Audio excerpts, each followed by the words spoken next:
Nakakita na ba kayo guys ng whale sashimi? Ayan, ganyan ang itsura ng whale sashimi. Di ba nakakatakot? Fresh to guys, kaya lang talaga ang meat niya ay kulay itim. Hindi katulad ng mga ibang isda ay medyo pink or white. Pero ang whale guys, para siyang dugo. Ganun yung kulay niya. Yung dugo na iniihaw natin sa kalye.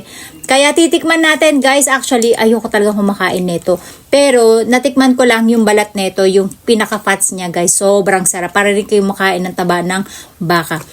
So, etong part na to guys, yung part ng sashimi niya ay yung pinakamaraming nagpo-flow na dugo dun sa whale. So, yun yung pinaka sikat na part ng sashimi na to.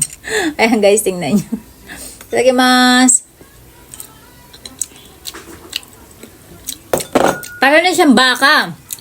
Lasa rin siyang fresh na baka guys. Kaya lang yung baka na walang fats. Yung red meat